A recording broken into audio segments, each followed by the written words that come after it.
Hi dear subscribers, most watch me without a subscription, support my channel with a subscription, and I will make you happy with new story. When we got home, the neighbor came jogging over because he wanted to say goodbye to Saz. He'd owned a border collie called Zen. Zen and Saz were around the same age, and Zen had passed away last year from the same liver cancer Saz now had. The two had been friends the entire time that we had Saz. I was surprised at how upset he was, but in hindsight I realized that through the friendship between Saz and Zen, my neighbor came to know Saz.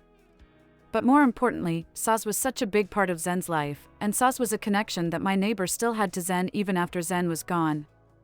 My ex-girlfriend, who I'm still friends with, came over to see him one last time. From the moment she came in she was upset.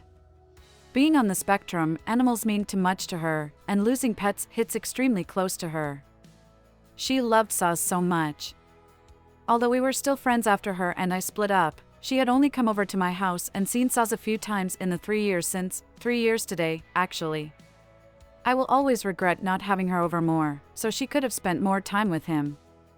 After she left, my partner came over for dinner, and I took some Polaroid photos of Saz. It was only when he was diagnosed that I realized I'd never taken any of him. Every time I ever microwaves frozen pie for lunch, I would give Saz half of the roof of the pie and a quarter of the shell. So that night, I have him a whole meat pie to himself for dinner. After dinner, my partner, my brother, and I took him for one last evening walk. After that, all of us, excluding my brother, sat on the couch and armchairs watching Beverly Hills Cop on Netflix. I had hoped that I could have Saz snuggled between my partner and I on the couch one last time, but he was just too tired and so just lay at my feet. Over the last week, he'd become more and more tired, and it had been hard to watch. It was hard to accept that it was our last chance to cuddle on the couch, and he just couldn't do it. My partner was upset saying goodbye one last time, and on the drive home from here, after dropping her home, I sobbed the entire way. Early Friday morning, we all woke up and took Saz for one last walk. Dad always gave Saz some of his honey toast for breakfast, as it was one of his favorite things in the whole side world, so today Dad gave Saz a whole piece to himself. We went to our local dog park, and he mustered all of his remaining strength. He played with the other dogs, ran around, played tag with my mother, played tug-of-war with him father, and chased after his squeaky toy. We then went to a local cafe where we all shared a big slice of apple and sultana cake, including with him. After, we walked back to the oval at the end of our street and he ran around there some more. I'm so glad that we were able to take him to the dog park one last time, and he was able to have the strength to play and have fun one more time. Usually, walking him takes us past the dog park, and he can see all the other dogs running around in there, and he wants to go in. But almost every time I told him no Sazy, not this time, next time, I'm sorry doggy. Given his age and 2 back leg reconstructions, I was always afraid of him hurting himself when turning sharply while running or playing with other dogs, which was a big part of why I was afraid of letting him play in the dog parks like he did when he was younger. But I'm so thankful that I was able to at least in part keep my promise. I was so afraid he'd pass with me breaking my promise to him, because there never would have been a next time. We went on one last car ride to the vet's together. We put the center armrest down in the back seat, so he could lie on the floor of the boot, we have an SUV, and stick his head through into the back seat like he did when he was young. At 9:17 a.m., we arrived at our local vet clinic, who had been seeing Saz for years, and were with us through every step of the end. From diagnosing and treating his initial infection, to finding the cancer that has caused it. Mom walked him around the small parking lot for a few minutes, letting him sniff all of the bushes. At 9:20 a.m. we went inside, and were welcomed into a small room. The lights were off, with just a single large candle burning on the vet's desk. A large blanket lay on the floor in the middle of the room, with lots of soft padding underneath. The vet walked us through what was going to happen, and gave Saz a Freddo Frog chocolate. While in the past we'd shared food with him that sometimes had a little bit of chocolate in it, we'd obviously never given him a whole chocolate to himself.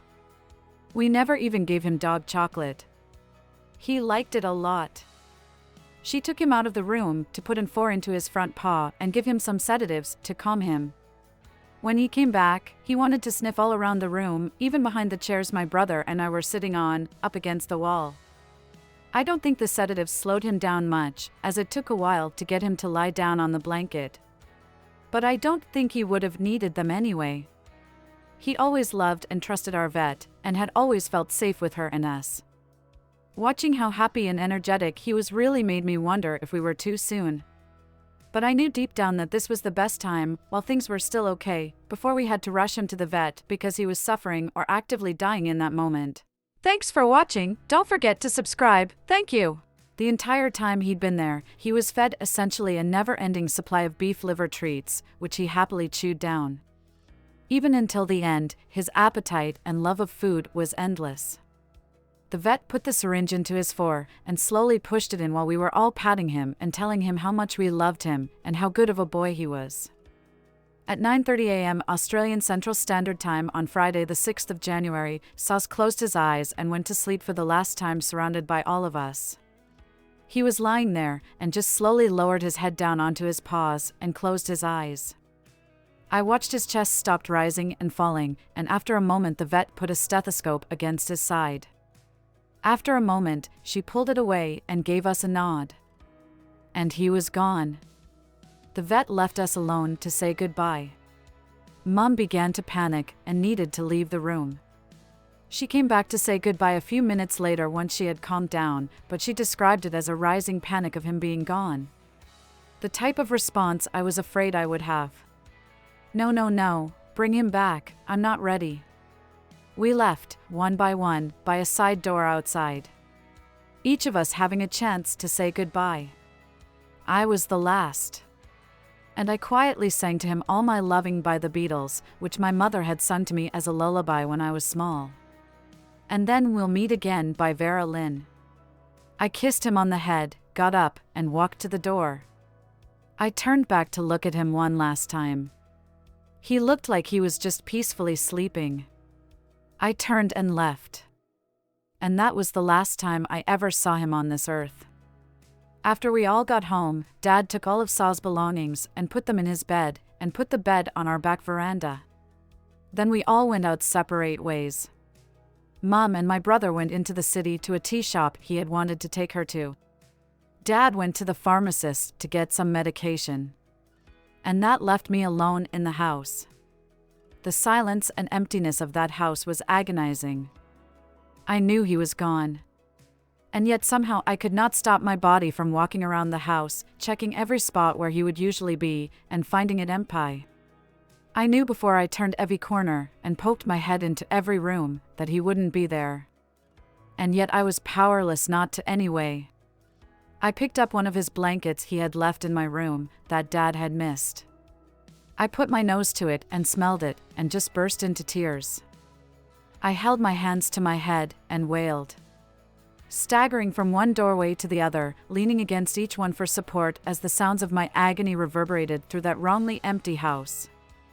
I didn't want to be with anybody, but I couldn't be alone. I didn't want to go anywhere, but I couldn't stay here. I didn't want to do anything, but I couldn't sit still and do nothing because then all I would do is think about it all. I spent the day with my partner. We just sat on her couch for a while. I was completely tuned out of reality. My brain swinging wildly between TV static and a constant, unending, all-consuming stream of thoughts of Saz. I couldn't stay sitting there. So we decided to go out and do something, anything, to distract me from everything. So I sat staring at my phone, mindlessly scrolling across my city on Google Maps, waiting for something to jump out at me. But nothing did. Eventually, I said fuck it, and decided to just go to the mall in the city and look at all the shops, and I'd buy everything that I saw that I liked. And I was immediately hit by the voice in my head that said, but nothing you buy can ever fill that hole he's left behind. Thanks, brain. We caught the train into the city, alternating between jogging and power walking in order to make it to the station in time. We wandered through the mall, looking at things for both her and I, but ultimately buying nothing. We eventually went to the Botanic Gardens in our city, and we wandered through. We sat in a little pergola in the garden, and I told her what had happened that morning, with both of us crying throughout. After a few hours, we went back to her place and spent some time talking on her couch. After the sun set, I decided it was time to go home. I left, and as I walked down her driveway back to my car, the strangest thing happened. Bats. Australian fruit bats. Flying foxes. Hundreds of them, flying over my head in swarms, completely silently. Saws had pointy ears that stood up on his head like the cowl of Batman's hood. It earned him the nickname Bat Dog, along with the other dozen names and terms he answered to. The sun had just set, and so the sky was still orange and pink. There was a gentle, cool breeze, and with hundreds of these bats silently flying only 20 m over me, I was able to turn my head to the sky and say goodbye one last time. Waking up this morning and knowing that he was gone was hard. It just comes at you in so many ways, it's overwhelming. I'll never wake up to him coming into my room in the morning to harass me to go for a walk. I'll never put my shoes on as he's excitedly watching me with those big beautiful brown eyes. I'll never walk him again. I'll never see him lying or walking around the house or the backyard again. I'll never hear the clitter-clatter of his paws against the floorboards again. I'll never share food with him again. We'll never feed him dinner at the same time as us again, and he'll never come up to us and wait patiently for some of our food anyway again. I'll never say goodnight to him and tuck him into bed again. People will never come over and ask where he is, and excitedly greet him when he appears, and give him pats and rubs and love. He'll never sing happy birthday with us again when we have a birthday here, or call someone to sing it to them over the phone. He'll never be there to greet me when I get home. And then there's the more intimate things that you don't think about at first, but somehow hurt even more. Never seeing him again. Never hearing him again. Never patting him or kissing him or cuddling him or rubbing him again. Never feeling his warmth again, or the feeling of his softness in my arms again. Never feeling the feeling of his fur beneath my fingers again, or his ears. And for the first time in a long time, I'm scared. Because I will have to go through every day for the rest of my life with that. And after 10+ years of having him be such a big part of my life and world and family, I don't know how I'm supposed to go to a life where he's not there. And that doesn't even touch on things like what to do with all of his stuff, like his bed and blankets and toys. I came home last night and it was still outside, even when it was dark and cold and windy. I wanted to bring it inside, because it felt wrong. I didn't want his things exposed to the elements like that, and out in the cold. It almost felt like he was out there in the cold, something my mother felt even more strongly and burst into tears over when I asked if we could bring it inside. But she said we couldn't, because the pain of thinking of it all being out there was less than the pain of seeing his empty bed and blankets, sitting there inside where it should be, and him not being in it. This morning, someone dropped something while walking, and it sounded like the clitter-clatter of his paws. Every time I hear someone sigh, it sounds like him. Dad barely held back tears this morning when he made honey toast and realized that Saz wasn't going to be there to have any. I hear Mum crying to herself a lot when she thinks nobody can hear her. It's going to be so hard and scary living without him. 5 days and 22 hours.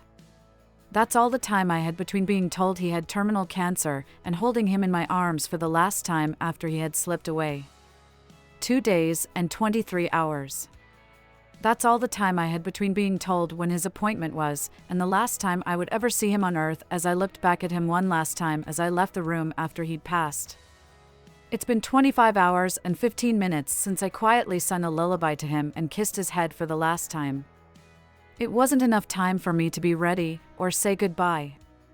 But deep down I know that no amount of time would have been. I have no regrets about how it ended. But I'm completely destroyed that it finally has, and I don't know how I'm supposed to go on afterwards. I'd give everything and anything to go back and have him with me. Thanks for watching, don't forget to subscribe, thank you. Thanks for watching, don't forget to subscribe, thank you.